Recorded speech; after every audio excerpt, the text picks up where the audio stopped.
Thank you so much for coming to be part of this very important conversation. I will just start to speak slowly as we all settle in for the discussion ahead. I'll just kind of give us an overview of how today would go, and then, we can start. So the title of this session is Digital Public Infrastructures, Platforms for Unlocking Innovation and Socio-Economic Development. This session is supported by the Bill and Melinda Gates Foundation, and it's really important because we all know that at the point at which we are in our economy, we need to think and reflect deeply on new ways of doing things and ensuring that we are able to scale socio-economic development. And so today we have a very rich and engaging program. We'll start with some context setting, which will be taken by Mr. Abisola Fatokun. I'll introduce him shortly, and then we'll go into a brief panel session, and then we'll have an opportunity to engage, after which we'll have some group work conversations, just really thinking deeply about DPI components and how the role of government, citizens, private sector, and all. And then we'll have an opportunity to just rub minds together, and then afterwards we'll have breakfast. So on behalf of the Policy Innovation Center of the Nigerian Economic Summit Group, I warmly welcome you to this session, and I look forward to a fruitful deliberation. Right now, I'm going to introduce Mr. Abisola Fatokun from Public Digital to take you into the context setting. Thank you, and welcome again.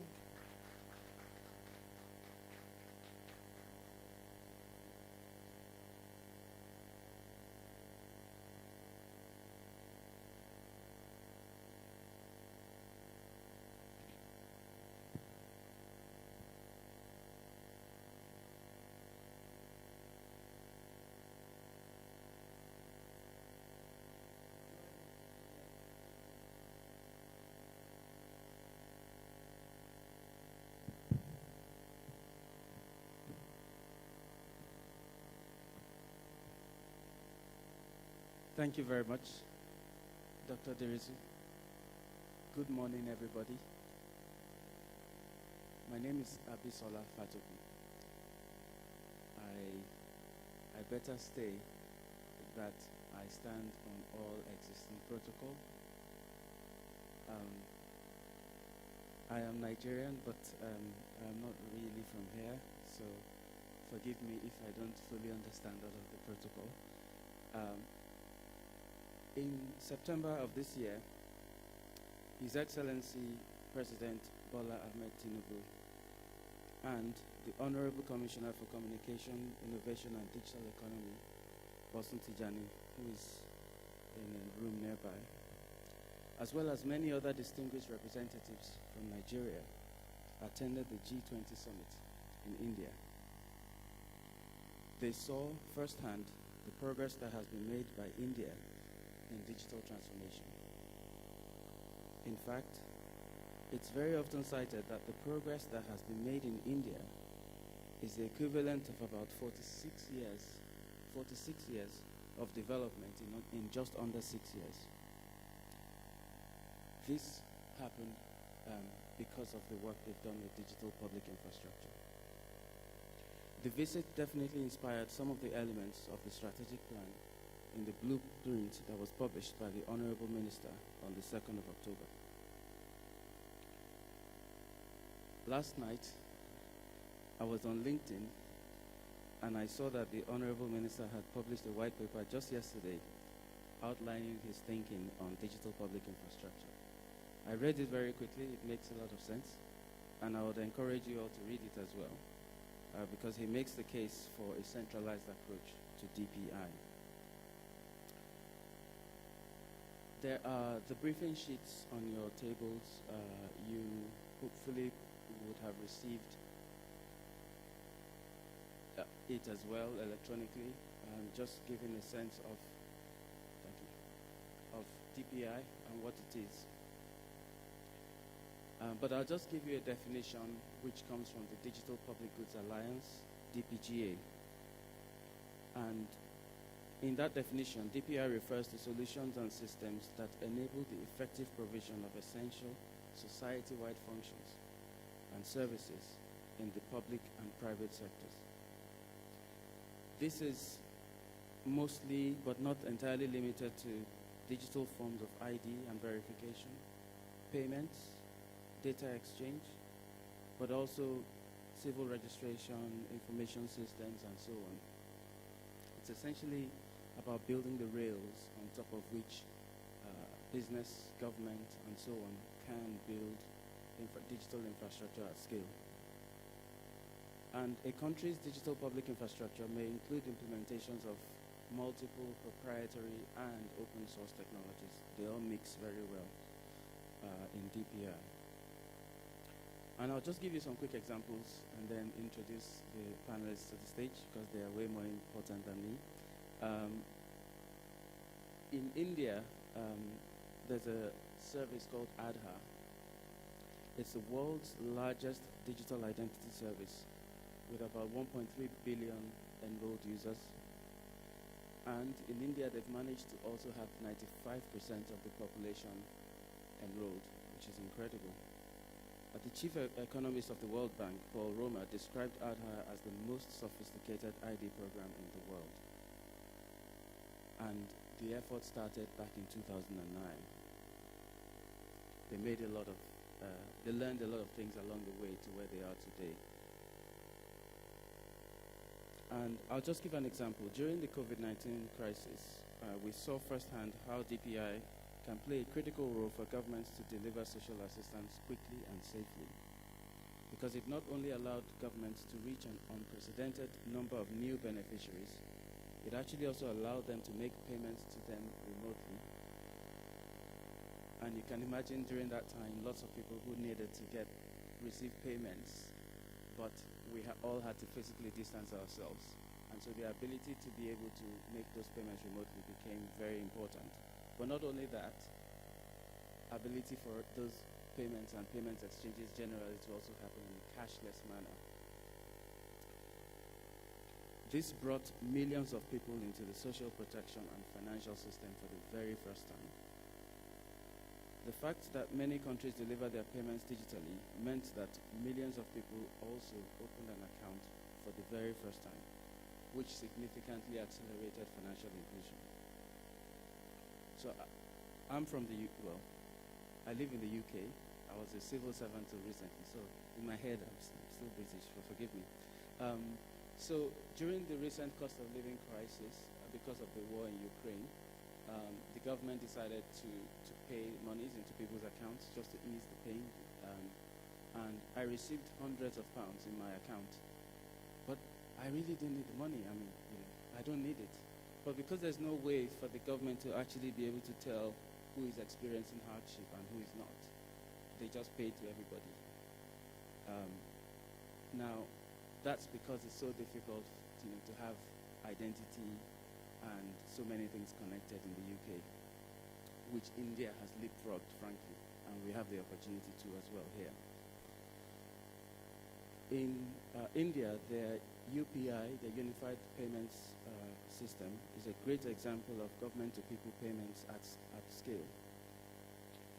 And countries like Japan, Singapore, UAE, France, UK are more keen to embrace this model because they recognize it as a potential to shape the future of payments on a global scale. In Brazil as well, there's a service called PIX. PIX was actually developed in the Central Bank of Brazil.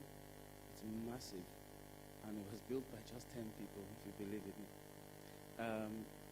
It enables transactions to happen in less than 10 seconds, 7 days a week, 24 hours a day. And all you need is just a QR code, scan, boom, you make the payment. The great thing about it is you don't even need to have a bank account, so a digital wallet can also work for it. One more example is from Estonia, and this is on data sharing. There's a product called X Road. It's a digital public good. So very often we hear digital public infrastructure, digital public good, lots of definitions in this space, so forgive me, but digital public goods are more like sort of open source tools, like software.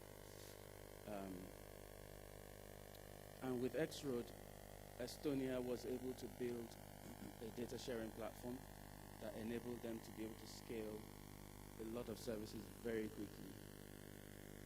And connecting the public sector and private sector as well. And just to demonstrate the power of this particular DPI, there's a once-only principle in some parts of the European Union that basically states that governments and public institutions cannot request information that has already been given once. So imagine you've already given your data once to one government agency. No other agency is permitted to ask you that same information. And because of that particular policy, lots of government MDAs are having to make very interesting decisions in working closely together. But imagine the possibilities of this with the Africa Continental Free Trade Area and how we could even better share data across boundaries. I would now stop and invite the panelists to the stage. I'll start by inviting Ms. Caroline Folami, who is the Director for Business Development and Commercial Services at NIMC. Please make her feel welcome. Thank you.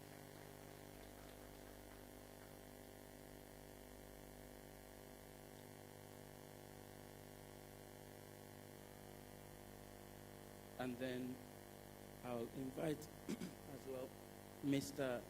Emefena Ogie, who is the Head of Partnerships at MoneyPoint.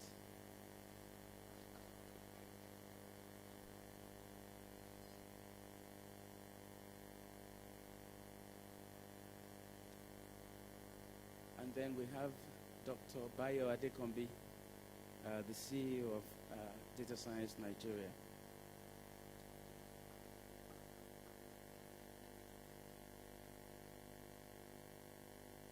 And then we have somebody joining us remotely. So I don't know how the tech works here, but I'm just going to trust it. We have Ms. Ukinebo Dare as well, who is the head of ecosystem at MasterCard Foundation.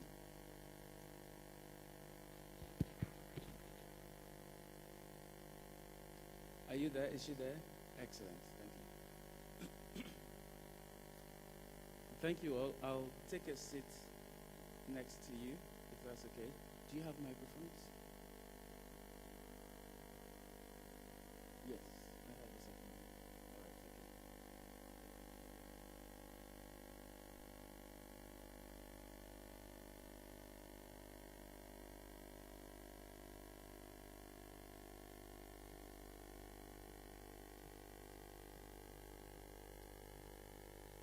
Welcome to the panel. Thank you very much. So I'm going to ask you one question, and then I'll just go around the house and get your thoughts on that question. So on the basis of your experience, and also what you've read in the briefing paper you shared earlier, and what I've just said in terms of introducing DPI, and just considering where we are at the moment in Nigeria and the current gap to what we have in India and so on, I want to explore with you the progress that we've made in Nigeria and your thoughts on how we can bridge the gap and even potentially leapfrog the front runners, because why can't we aspire for that? So we have a payment infrastructure in place now. We have a growing national identity number database. And there are all elements of exchange is already happening between NIMC, banks, even across states, and so on. Now, we're still not close to what India has been able to achieve. So my questions are to you. What are the successes you have seen in the system? What are the challenges that are getting in the way of us closing the gap? And what opportunities do you see?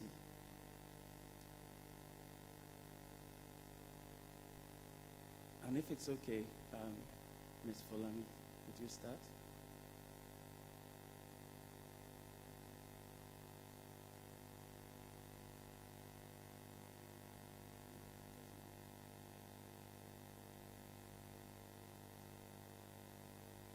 Hello. Yes. Good morning, everyone. I'd like to begin this session by introducing a little intro on what we do at NIMSI. I work for National Identity Management Commission, and I'm the Director for Business Development and Commercial Services.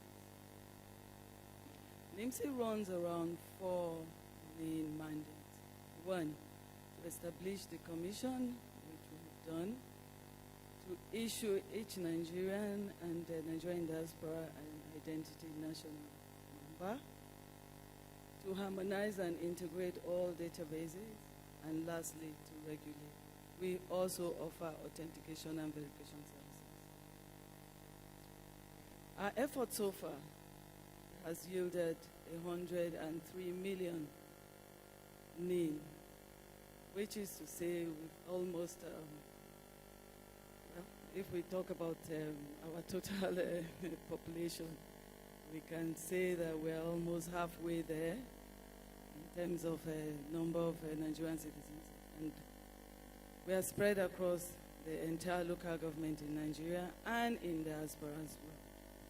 Our efforts have been largely successful because we've had a lot of federal might or backing to it, and that's how we've been able to achieve these numbers so far. Let me say our challenges have not been unusual beside the usual ones of internet connectivity, power, which are infrastructures themselves. Now, if we say that we have 100 million, I'd like to say that we have already laid the standard for a DPI as it is today, meaning we have given the foundation for it, and we expect that all other things will be stuck upon that foundation as it is today.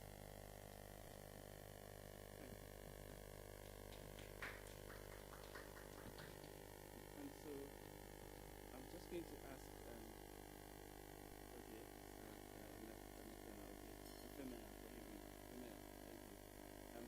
so could you also answer the same question, but also look at it from the perspective of the NIMSI database and how that could actually make it possible for your business to be able to even better serve your customers? Okay, thanks so much. She has spoken well. The NIPSI program has achieved a whole lot, right? Today we have almost half, if not more than the population of Nigeria registered in NIPSI. I think you talked about the figure. What's that figure again?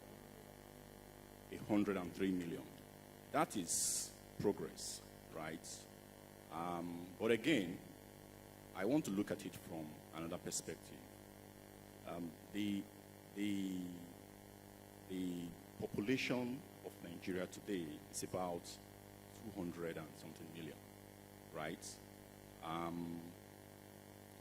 But then we have just 58.9 million Nigerians who have registered for BVN. Okay? The banking industry requires BVN, right, to be able to scale. So we realize that there is already a gap because if you have 120 million adult Nigerians, but we're talking about 58.9 million BVNs, so there's a gap of about 61 million, right? Now, it tells us that we still have a whole lot to do, right? But again, with 59 or rather 58.9 million, if you look at the CBN e-payment statistics, it tells us that we are currently, last year, for example, we did 22 billion transactions. Okay? 22 billion transactions. Now, that 22 billion transaction with just 58.9 million BVNs. So imagine what will be the case if you have the 61 million financially excluded, in the ecosystem, right? I don't want to do this. So the number I just gave is in counts. In value, it should be around $1.5 trillion. Yeah.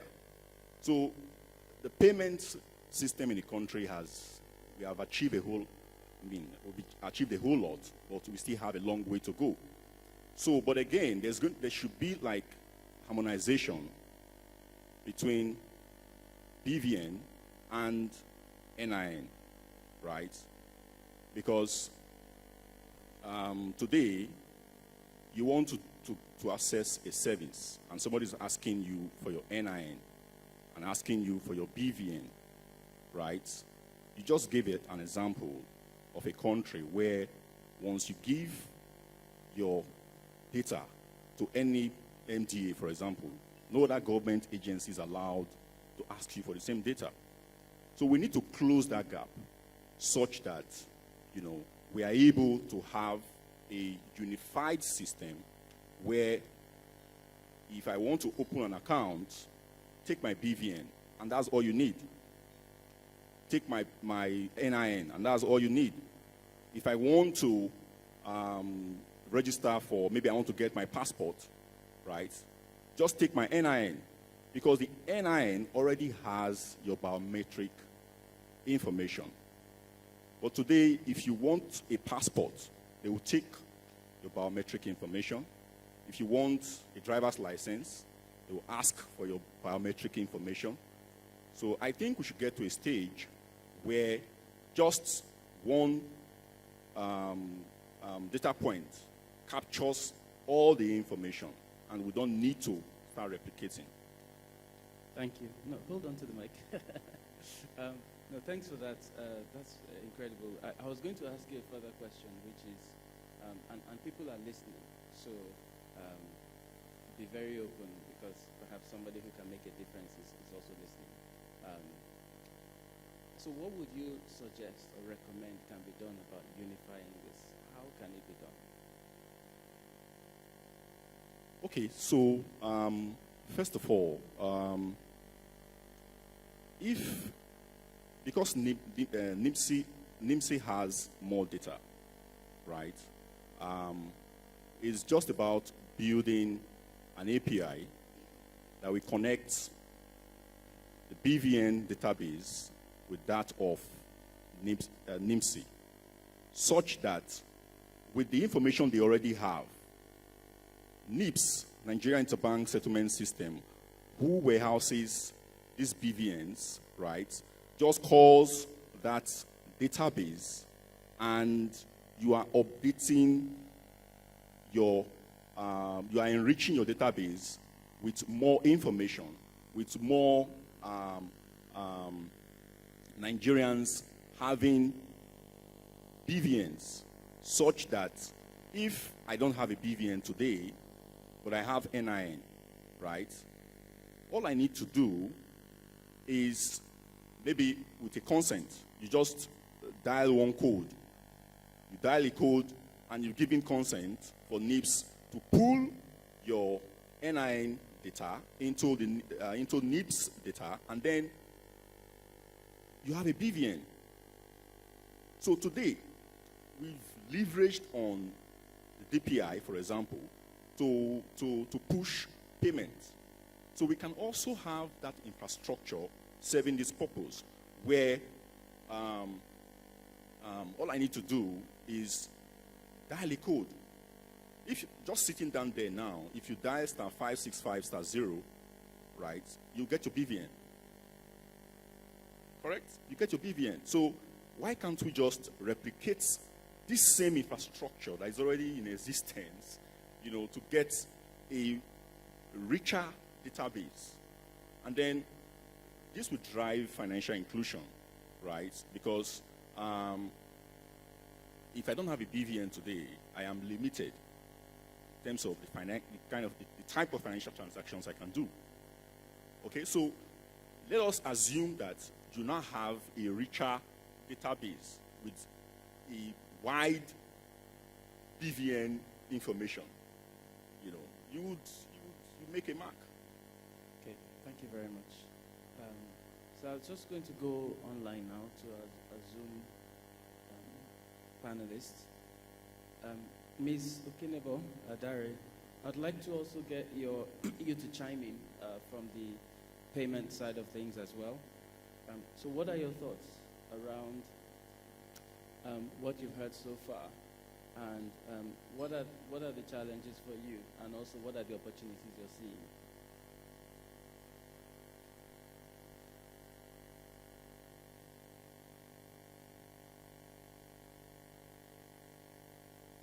No, but we can see your lips moving, so... Okay, we hear you now. Thank you. Thank you very much. Good morning, everyone. I think from the conversation that's going on so far, okay, let me start this. I think that is a no-brainer to say, if we begin to list the benefits, what are the benefits of DPI to, delivering services to citizens. But in terms of challenges, I think the things to be considered would include things like so the rights of citizens, data privacy. Then there's also this issue about the chicken and the egg approach. The NIMC representative talked about how over 100 million people have been registered, which is awesome. But I can imagine that a lot of people who have not yet been registered are people who also don't have access to other public goods. So DPI being seen as a public good, if a person already doesn't have access to things like electricity, water, schools, all of that, and then it makes it much harder to get their information and get them on some kind of centralized system. So at the same time, if we know those people, and we like to give the example about yourself in the UK, if we know the people who are facing these issues by having their information on the centralized system, then it's easier. It should be easier to get services to them. And so that's why I talked about the chicken and egg approach. So the same reason why we don't have the data is the same reason why we need the data. But then we also have to consider the fact that as an individual in that situation, what is the priority need that they have? It will probably make, I'm just trying to think about the interconnectivity of it all right now, that it is okay, I can use Edo State where I worked before as an example for this case, where we in a bid to improve the delivery of primary healthcare services, there was the implementation of a process to know the citizens, where they are, how old are they, those in the rural areas, those in different areas, and then get their data together, and then that was now used to decide, okay, where should we go instead of the primary healthcare centers. So it's all connected, but at the same time, we have to always consider the fact that, okay, if I give you my data because you gave an example of a country where if I've given my data to one government agency, I shouldn't have to give to anyone else, which is okay and makes sense. But then we have to invest a whole lot in educating individuals, because if I give you my data for healthcare reasons, and suddenly the police has my data, then my rights, the question about my rights and my permission, giving you permission to use my data needs to be addressed. And I need to be able to, as a citizen, while it is good, while it is important, while the government needs this information, there needs to be serious education and sensitization campaigns that go along with it, so that at the end of having, though it's a good end, we do not implement it in such a way that takes away the rights of citizens. Thank you. So those are the challenges that I would try to take into account. Thank you. That's really interesting. And I mean, we have a data person here, so we're going to ask Dr. Bayo shortly. I think what's interesting is that I've heard consent mentioned by a couple of the panelists now, and that's a critical element of this as well, consent.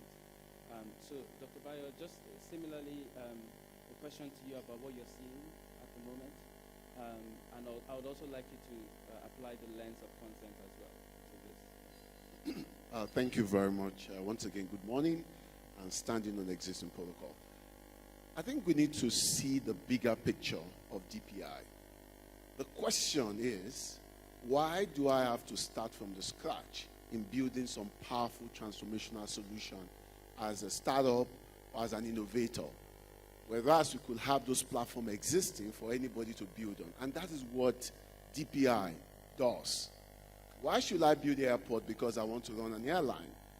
Why do I have to build my roads from a central point to my house because I want to drive a car? And that's what utility does. Make general things available. The same way we have them for those rail line and all that is also why we need to have them for digital platform. So that we can have something similar to what we call India Stack, or sandbox that allows anyone, anywhere to build on top of what exists such that they are reusable, people can create solutions very fast. The problem that we have in our part of the world is what I call the tiger generator mentality. I better pass my neighbor. I'd rather have my own, the other guy, you have your own, and we're all making noise, and it's not creating a perfect symphony. I sit on my data, you sit on yours, I sit on mine, same thing collected everywhere, pollution all over the place. DPI says, why not have a common platform? And everybody can plug into it and pay as you use, which means that more services can be built on top of it and can be delivered in a very equitable way. Things that are very difficult becomes very possible. Look at an example. A farmer who has been in a farming cooperative for 20 years, where he has been documenting his financial history, for example. But because the platform that is being used is not a common digital platform that is interoperable, that allows for easy exchange of data, all the information about this person is lost. So when he now needs to go to a big bank, they will say, you are a thin file segment. We don't know you. Whereas this guy has been banking somewhere, and not banking, he's been doing transaction via an Esusu somewhere for 20 years. So in determining his credit worthiness or his propensity to pay back, the data sits somewhere. So with a DPI, it's just to call, just like my colleague said, the history of this guy from another infrastructure, another bank, and that can be a basis for making a decision about this person. Now, speaking to what we have seen, there are 3 layers of successes that we have seen. We have seen some emergency successes. And I'll pick COVID example. I was part of the COVID project while I was working with the telco MTN when I was Chief Analytics and Innovation Officer. We needed data to understand lockdown effectiveness, epidemiological modeling, how people were moving, and to understand where the clusters of the low-income segment were. So we had to go to telco. We had to get the data. Of course, after COVID, that went away. But in a more developed construct, those data in an anonymized de-identifier, which also speak to consent, can become a public infrastructure that any startup can build on top of and create more products. Of course, leveraging identity payment, data can make more difference. And that is the power of open sourcing. And that's what we even see in software architecture now. Everybody is looking for open source. Why? Because it makes things easier, flexible to create stuff. But one point you make is about consent. Consent means that I'm aware that I'm generating data, and I have the power over my data. And I'm also in control of how my data is used. I can give access to anyone that, I have banking history with bank A, have access to it and use it to make a decision in another bank or in another context. And that is why the construct of open DPI or DPI generally has significant impact in building equitable society because things become easier, faster, and we catalyze innovation that can reach more people than we ever think. Thank you. Thanks. I don't want to monopolize the microphone, and so I'd like to also put to the floor if anyone has any questions for the panelists. Please indicate.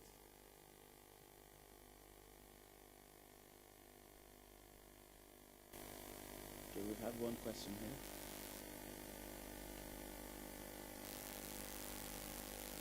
Is there a spare mic?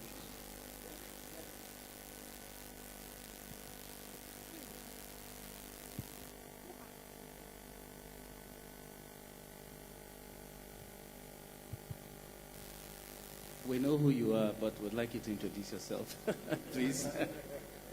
Okay, my name is Larry Jayola, and I work for the NASG. You know, I don't want us to lose sight of the question you asked, and Bayo did, he spoke about it a lot. We work in silos, and there's data all over the place. What do we need to do to aggregate what we have in place so that we can move faster? I'm told that we can leapfrog, you can do everything. Leapfrogging in the blind, it's a problem. So let them address what we need to do. If it is legislation, if it's advocacy, we need to build more around it. And then make people understand what they need to do so that we can move forward. So we'll come back and say we're doing it in silos. Thank you. Thank you. Can I just check if there's any other question first? Okay, there's one at the back there. Good morning. My name is Ona Peters, a CIOE associate. There's been a lot of data breaches. Everybody is scared of your data being used wrongly. There's issues of privacy and consent. So I know a lot of people are skeptical about integrated data, and that's probably why the inclusion is not as high. How do we build trust? How do we ensure that what you are supplying and integrating doesn't fall into the wrong hands? Thank you. Thank you. Okay, so I'm just wondering how to distribute these questions. It looks like you will all have a view. But I think I'll start by the very first question about busting silos, what needs to happen. Oh, one more question. Thank you. Thank you very much. My name is Dolapo. I work as a diversity, equity, and inclusion expert. I identify as a blind woman. I'm not sure that when my data was captured anywhere, my impairment category, which is important for planning for vulnerable groups, I'm not sure it was captured. Then again, I'm also curious.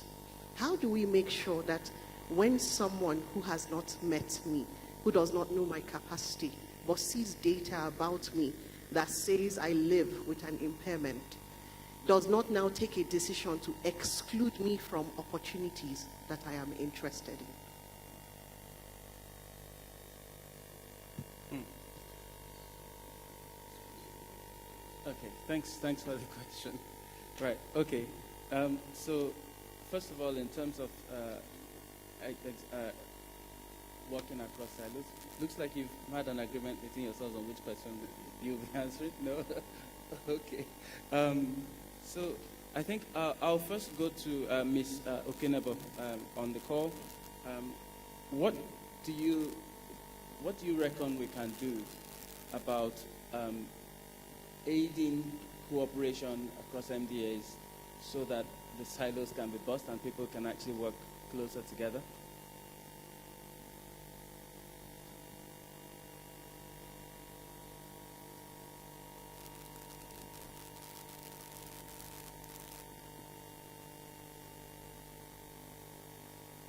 Ms. Okenebo.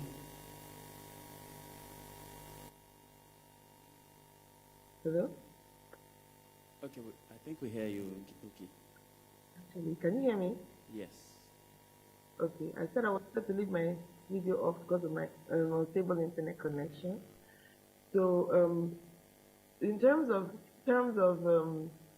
busting the silence and getting MDAs to work together, that can be really tricky, of course, as anybody can imagine. That's why they exist already in the first place. But I believe that making a strong case helps. So it's one thing to know that, okay, this is good and we just need to do it and let's power through it and everybody will see the value at the end of the day. But that doesn't always happen, and that isn't always the case, especially in government. So when we can get the government stakeholders involved, like with sessions like this, and get them to see the importance, like this, the analogy was perfect. Why do I need to build an airport when all I want to do is fly a plane? And how can we use this thing to drive even your own solutions as an MDA and what you're trying to deliver? If you're a tax agency, how can this support you? If you're a job creation agency like I was running when I was in government, and then I can see how this can support startups and it can get young people to do even more with less time and less investment on their part, then it's easier to get people to work together. So how do whatever MDA, because an MDA now would be driving this, whatever MDA or whatever initiative is driving this, needs to be able to tell the story from the perspective of the MDAs themselves and how this will power their work and why it needs to happen as a collaborative effort. And then there's a great chance of the silos being broken. Thank you. Thanks a lot. I'd just like to ask Ms. Folami, because you're the person at the center here out of everybody else. What are your thoughts? What coalition needs to come together? Okay, thank you. In 2019, we had the first harmonization committee, which speaks directly to our mandate to harmonize and integrate. And then lately again, we had an approval from the federal government to launch the ecosystem, whereby every stakeholder is involved in the enrollment process and the identification process. I need to put it closer to the mouth. Okay. So, with that launch of the ecosystem approach, we were able to actually do a couple of harmonization. As at today, we're fully harmonized with the BVN, and that is to say that the BVN data is part of the 103 million personal ID we have in our database. Secondly, we have a robust integration process going on, whereby we have almost all the MDAs and several private sectors integrated with us. And when we talk integration, we mean they are able to use verification and authentication service to offer services to citizens. One very good example is now, as today, you cannot get a passport without touching base with the NIMSI database. I'm sure you're all aware of that. You're also aware that JAM, for instance, we had a full integration with JAM that enables them also to consume our verification and authentication service. All that has made it easier to say that those silos really no longer exist, because we have up to 37 agencies all on our platform using the NIMSI verification services at today. What the challenges have been more with harmonization, because harmonization talks to legacy data. How we harmonize that has been a major problem. But integration is for data going forward, which is to say we've been able to integrate with almost every other agency. And I don't want to say that those silos don't exist, but however, I think we've reduced that considerably. Thank you. I have been given a 15-second warning about 2 minutes ago. I'm afraid I would only be able to push one more question to the panel, and then we'll move to breakout sessions. And I'd like to take the third question, which is around vulnerable groups and how somebody who falls into that category is not victimized for having a particular characteristic. And I would like to ask Dr. Bayo a question around that. Thank you very much. Very quickly, I will try to answer the question of how can we start. First, we do need a policy and the legislative support. As we speak today, there is a conversation around mobile big data for social good, where we take all the data from telco that gives us insight about mobility pattern and use that as a basis to catalyze the innovation. As many of us we know, when we talk about the Indian Revolution, one of the biggest power that powered the Indian stack is the fact that a lot of things were unified, harmonized, and people could build on top of that. So such needs to be accelerated. The same for the geospatial data as well, which gives us insight to a lot of location insight. It should be available to young developers to be able to build on top of very speedily. The second and most critical is that there must be a data common. You know, an example is Gates Foundation supported modular platform for identity, MOSIP, for example, which is being used in about 11 African countries as of today. What that does is that I don't need to build from the scratch. The framework already exists. Those who work in health space must have heard about platforms like DHIS. It's an open source. I don't need to reinvent the wheel. It's there already. Oftentimes, we all like to build from the scratch for several reasons. Why not just copy, paste, adopt, and use it? That for me is number two. Number three is the power of consent. There must be awareness at the data owner level that they have the power, they own the data, they are aware that they have data all over the place, and they control how the data is used, the right to be deleted, the right to be used, the right to be profiled. I think that understanding is not there. The same way we say your vote is your power, people must also know that my data is my power. I can tell a bank, delete my data from this period to this period. I must be able to tell a telco, I don't want my data to be on your system. I can tell an hospital, do not use my data, take it away. That understanding must be there.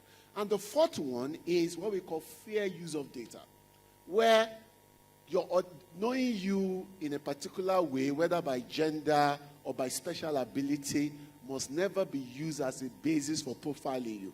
There are legislation for that as well. Even for us as practitioners, we call it fair use of data, where data must be fair, unbiased, inclusive, equitable, and responsible. Those practices must be further amplified. And the last one is how do we now catalyze an innovation ecosystem among all our young Nigerians to build on the harmonized data? The whole Indian story is not the fact that data was harmonized or identity and payment was clustered. Was because young people were power to build on top of that. And that drove incremental, contribution to GDP. And I think that's an area we need to see. That with open data, managed with the right consent, without any bias, we can open up new opportunity for our country. If the right legislation is there and we have the platform that allows us to bring all the data together through data commons and with the right governance. Thank you. Thank you so much. There's so much that can be discussed around this. But what we would also like to do now is to have you all at your tables in breakout sessions. And this bit now is about hearing your voice in being able to work out what can be done to actually enable digital public infrastructure in Nigeria to be able to work at scale. So on the tables that you're sat now, there are a number of questions. There should be a slip of paper that looks like this. And so what you will do now is within your tables, so there will be somebody helping to facilitate in terms of timekeeping, and you will, amongst yourselves, discuss these three questions. Barriers that are preventing DPI from scaling in Nigeria, what the government can do to scale DPI, and also what should the private sector do. And so in your groups now, I think you have about 20-ish plus minutes for this activity. 20 minutes, there we go.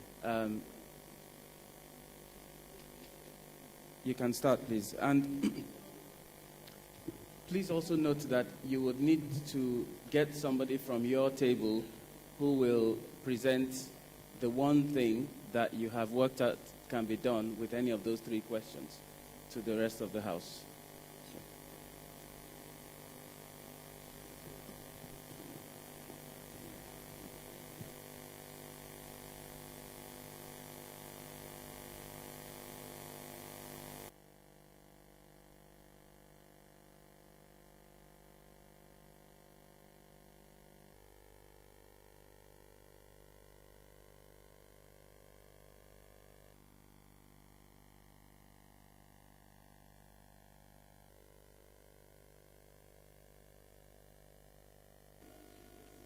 Is there anybody who is speaking?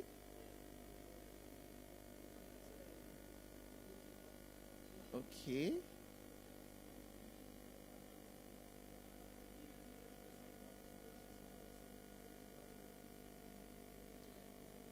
Okay, yesterday, would you like to speak?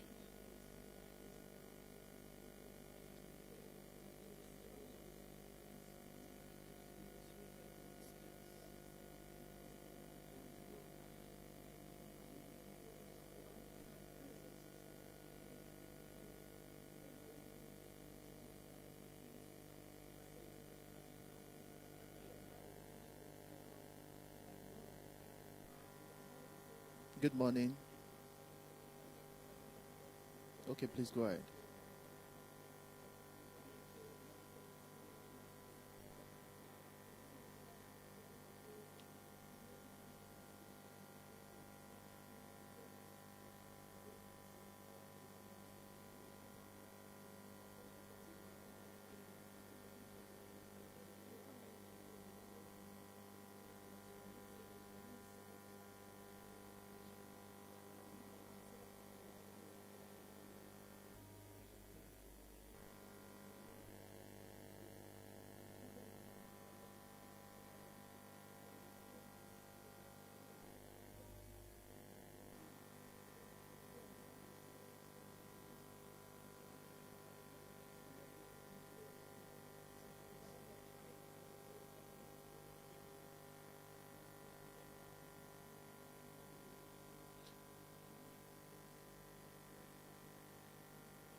Fantastic, fantastic. I think this is very instructive, how we should promote voluntary enrollment for an uptake of this infrastructure. And then you also mentioned sensitization and letting the public be aware of the regulatory provisions that that protects them around data privacy and all of that. Thank you so much. Is there any other person who would like to respond to that before we move to the next question? The question is, what barriers are preventing digital public infrastructure from scaling in Nigeria? And someone has addressed it from the point of trust.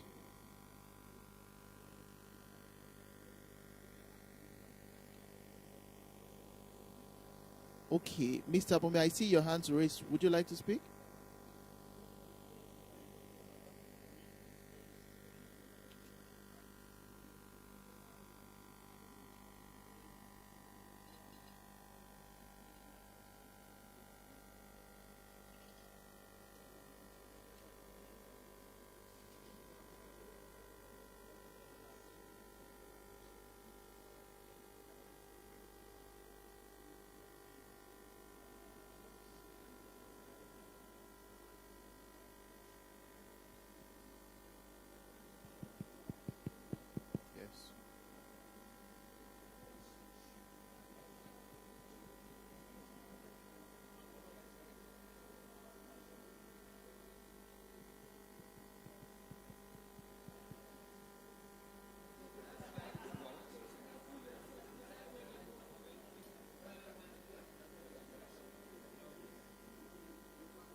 Thank you, Mr. Bomi. Just talking around whether it should be centralized or decentralized, I think your point has been noted. I'd like to move to the next question, which is what can the government do to scale DPI in Nigeria? I think this has been touched on, but if there's any other person who would like to speak regarding this, trying to identify specific roles of government now and private sector as we wrap up. What role, I think what has not been mentioned critically is the role of private sector, because I think we've talked so much about government.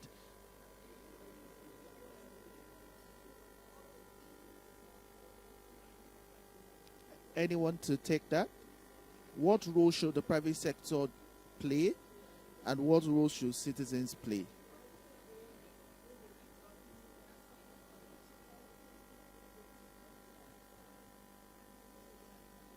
Anyone? We have just 1 minute to go.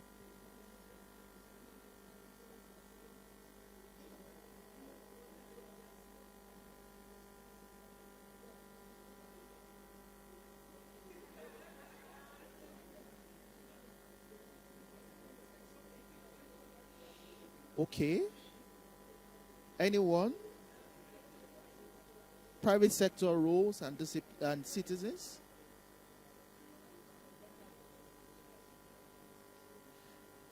I think my take is that citizens should be more aware and information seeking. I think our quest for information actually has been reduced, maybe because of the lack of trust, the trust deficit that we identified earlier. But I think we should be more information seeking, because without information, we can't know how to plug into the services of government and opportunities for DPI to even scale. Thank you so much for joining this online. It's a pleasure facilitating this. I would now return back into the room.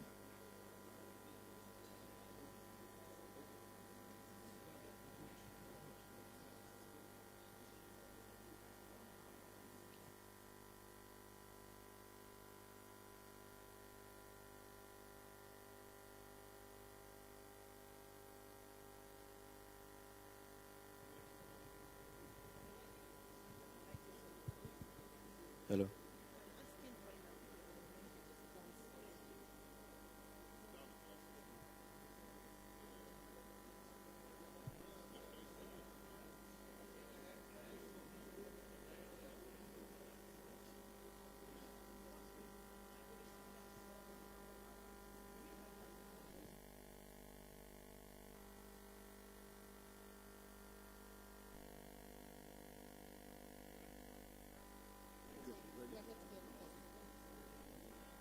Okay, thank you so much, everyone.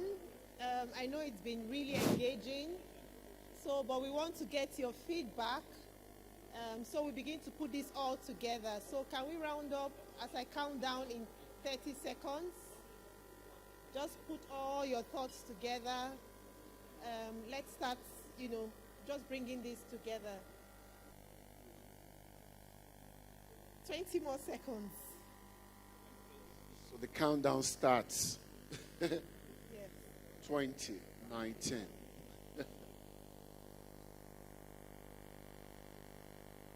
Of course, there are a lot to say, and we do not expect that we'll exhaust all the points. But of course, all that we've been able to gather in our groups, I think we can start taking the comments now. I think we have moving mics. So one house. I think we need to learn together. One house. It's time to learn together. So we can start. Please, can we just have one house? It's time to learn together. Like my colleague said, there's a lot to say. But let's just pick what we've heard from ourselves. And I believe that a lot of the facts will be reinforcing. And some of the things you are still thinking about may have been cracked by another group. So that's why it's better we just try to find a way to share our learnings very quickly. One house, guys. So, table one, let's go. You have a lot to tell us. Guys, let's start. Please, can we focus on table one? They have so much to say, which will reinforce what you are still trying to articulate. So, table one, let's go. Okay. Thank you. Please, let's focus here. So our conversations are bordered around, first, what are the barriers that are preventing DPI from scaling in Nigeria? And part of the things we came up with are things like low level of trust. For instance, you're asking a private citizen. 1 minute. Oh, low level of trust, poor data sharing, the willingness to share data amongst agencies and even private sector players, then tribalism and sectionalism. Those are part of the barriers that we identified. Then recommendation from the government side, take policies, take politics out of data issues. There's still so much of politics playing within data-related issues. Then inclusivity must be prioritized. Then interoperability. We must make sure that data within one agency can be tapped from other agencies without going back to the public. Then recommendations as it relates to the private sector player is public-private partnership. You know, the government always have the funding, they drive the process, but there must be that willingness to carry the private sector around, understanding that these are the major users. Then when these are all done, a lot will be unlocked for the people. Things like there'll be bigger and better amenities available to the people, ease of credit facilities to the people because their data are constantly with us, then access to larger markets, particularly even for small businesses. Thank you. Can we give Group 1 a round of applause? Excellent work. Group 2. This is Group 2. Yeah, so who is the speaker for Group 2? So I just read it. Okay. Okay. I think for the barriers, what we've discussed is one, the lack of infrastructure, supporting infrastructure, whether it's power and all the other incidental costs. The second one is the connectivity. There's significant black spots across our rural areas. Sometimes 5G, 4G, 3G. Sometimes you have to go to the mountain to access. That impacts content. We have cybersecurity. The cybersecurity is slowing rollouts because we're trying to meet standards that is global, and that is impacting rollout. And so there has to be a balancing act in terms of how we really achieve scale. But more importantly, also for even the infrastructure we have, awareness is really impacting uptake of content on DPIs. I think that's really critical. For government, I think government needs to continuously partner with private sector to drive coordination at scale. We need to decentralize the rollout of DPIs to allow states to also participate in driving this critical infrastructure. The next is really need for regulatory policies in order to incentivize implementation and scale. Lastly, we said there needs to be a one-stop shop where approvals and all the bureaucracy can really be scalable. For private, we really wanted to use the same model that banks use, that when they're putting their touch points, they also add a rural area that there is no banking services, even though it's not profitable, as kind of a corporate social responsibility, and then obviously with awareness. Thank you, Group 2. So we move to Group 3. I determined the number. So please, can we give Group 2 a round of applause for that insightful thought? Group 3, just to make it very fast, if it is something that has been said before, it's already documented. So let's go for new stuff, new data sets. So Group 3, you have the floor.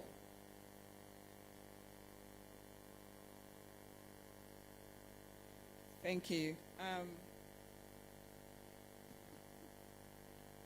The first one for the barriers, we said there's massive silo.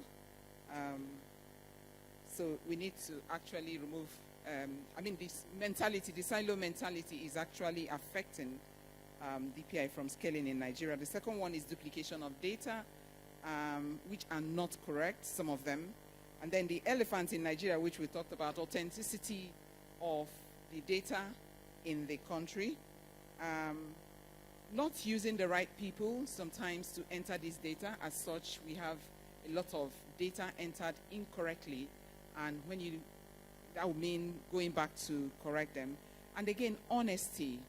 that's actually making people not DPI not to scale up. Then for what governments can do, we are suggesting that we review the data instantly and periodically. Also reduce duplication, which will also help to reduce cost in the system. I think did someone talk about integration among MDAs? All right. Then we also talked about removing the bureaucratic bottlenecks in some of these places where the data are. And then for the number 3, what should private sector do? We suggest that there should be more investment in R&D, also in critical infrastructure, and then there should be startups for entrepreneurs, and then the private sector have the skills and capacity, so they should collaborate. Then for the unlocking the citizen, we said they should have access to the data, be allowed to use it for business, and also educate the masses on digital power. Okay, thank you. Thank you. Please, can we give a round of applause? Group 4. Wow. Group 4 has a special design. You need to see their design. Amazing design. Quite intimidating visualization. All right, we attribute that to, she helped us. Wonderful penmanship there. You actually did a PowerPoint in writing. Right down there. Okay, very quickly, a number of these things that we captured were mentioned here and there, but I'll just touch on as much as I can. First, the barriers. There is that general issue of inadequate data harmonization. Both ways, actually. Inadequate data harmonization is one of the challenges that we know and it's obvious. Also is that lack of legislative and regulatory instruments that ensure that this harmonization happens. That's very critical. Then, of course, there's that problem of the insufficient data capture itself. How many Nigerians really do we have their data? And even of the ones that we have, what is the level to which demography is disaggregated? Those details and intricacies matter a lot, and those are problems. Then again, and this is very important too, that's inadequate inclusivity in orientation and service provision generally. So all that, most of the time, we can see it is glaring, and there's no due consideration given to inclusion of people with special needs or other categories as it matters. Then, of course, there's that problem of difficulty in citizens even releasing their data. There's a problem there. Now, what can government do? First, we said it's important that government make moves to accelerate data capture. Then those legislative instruments matter. Education is important for people to really understand the need and benefit of data capture. But education also will work better if we leverage behavioral insights and have people use some of those insights to get people to understand these things. Ease the data capture process. Then, yes, there's a very important point about harmonizing the national and subnational level of data points, which is very critical. And then now, yeah, incentivization also helps from government. Now, for the private sector, we say one of the things that is important is the private sector to spur initiatives. One final thing, please, that is important for them, for development, to also support the scale of government initiatives in driving behavioral change. Thank you. Excellent, excellent. Please, can we give Group 4 a round of applause? Group 5. Group 5 also has a PowerPoint. Wow, this is another mega PowerPoint. Hello, everyone. So I wouldn't belabor the points on some of the barriers that we have mentioned. Thank you. But I think two that are a bit unique around self-interest and funding, especially for organizations that are in charge of collecting and harmonizing this data. But so the more interesting things around what we can do. So first, around the government. So one thing we thought about was having like a single source of truth. And part of that is thinking about which organizations we want to empower, and other organizations build upon that infrastructure, similar to the way Social Security is in the US, right? Having one single source of truth, your bank leverages it, other organizations, your employer, etc. We also talked a little bit about how we could really leverage learnings from the India example, the use of APIs. For private sector, the big thing that we thought about was how do we create incentives? Like, what's in it for me to give you my data? And a lot of it, we talked about social investments. We talked about even the private sector innovating, like, creating incentives around like credit systems, right? If you have my NIN, you have my BVN, what this means is I can buy a 500 million house on credits, right? But incentives like that to make people feel more comfortable with giving their data. Excellent. Please, can we give Group 5 a round of applause? Group 6. Do we have another group at the back? No, Group 6 is here. Oh, great. Group 6.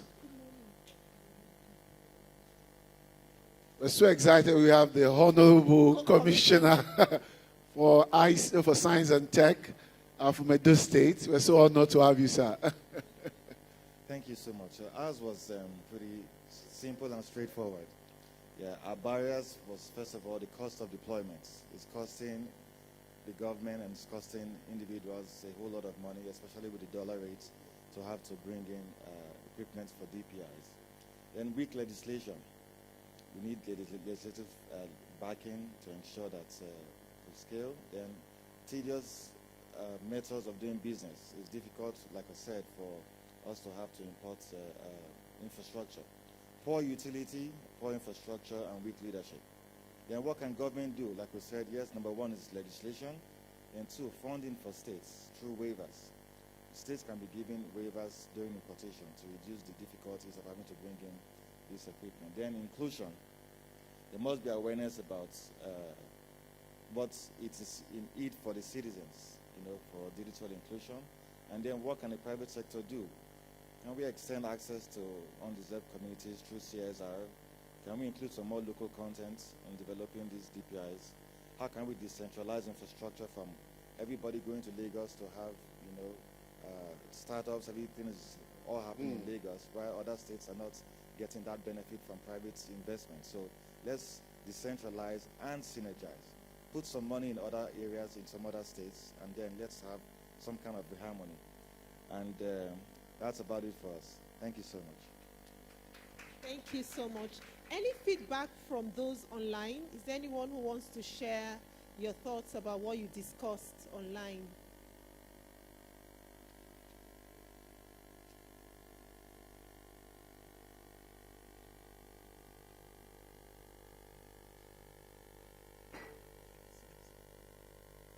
Okay, so Bayo, let's put this all together. Good. Thank you. Morning. Yeah. Okay. All right. Sorry, I don't know if you can hear me or if there's a lag. We can hear you. All right. So I think for me, I know I've heard a lot of policies and developing policies, but in terms of, and we know that Nigeria is a country that we have a lot of policies in place.